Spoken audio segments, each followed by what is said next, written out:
This video will talk about how your portfolios are going to be graded.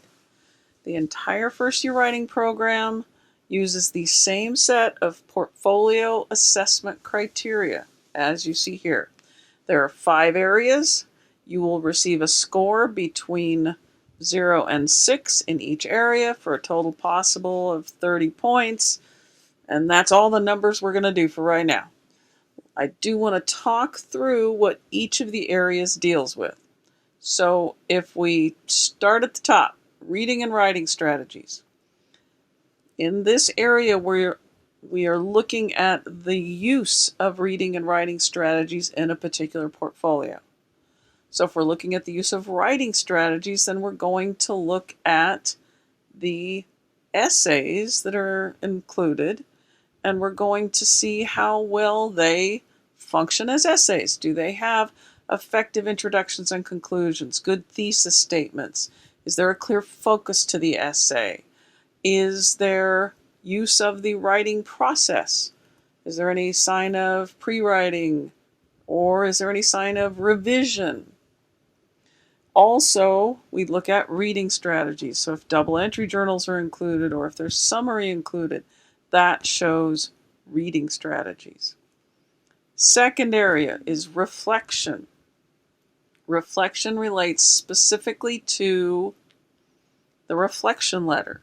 How well are you showing what we have covered thus far in the semester?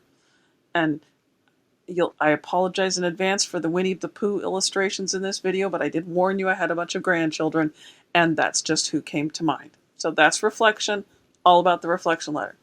Next down, this category is called summary conversation, which I think is a stupid name, but I didn't name it. I would call it use of sources, because that's what we're dealing with here. We're looking at integration of sources, meaning how well do you lead into your sources? How well do you introduce your sources? How well do you tell us who it is that you're quoting and where this information came from?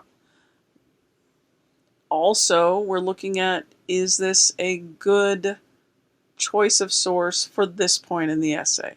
You've got this illustration of Winnie the Pooh here because it is a quotation fail.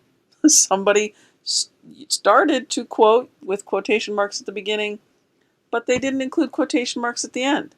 And then they've got a little line in Winnie the Pooh. You can't do that kind of stuff if it was an essay. You'd have to say, according to Winnie the Pooh, comma, quote, and then you need quotation marks at the end. All of that would be discussion under the summary conversation part of the score for a portfolio. Next category down is called rhetoricality. Again, this is a word that was made up by somebody in the first year writing program here at Fresno State. You can see that the root is rhetoric. Rhetoric is how we shape a communication to get a point across to a particular audience, right? So there are 3 main ways that we look at how we do this shaping. We look at tone. Is the tone appropriate for a general academic audience? We look at purpose. Is there a sense of purpose in what the student is writing? And we look at genre. We've talked about genre before. So you need to ask, do the elements in the portfolio meet the requirements of the genre that they're supposed to be representing? If we jump back to tone for a moment, this is the one that we most often recognize when it is violated. If you end up with text abbreviations, that's a problem with tone. If somebody cusses in an essay, that's a problem with tone. So all those things are rhetoricality, looking at how we are appealing to a particular audience. Then, last but not least, language coherence. This is where grammar and punctuation show up. Those are pretty basic things. We all understand if there are grammar and punctuation problems. We might not quite know how to fix them yet, but we'll keep working on those as we go through the course of the semester. Questions? Email me.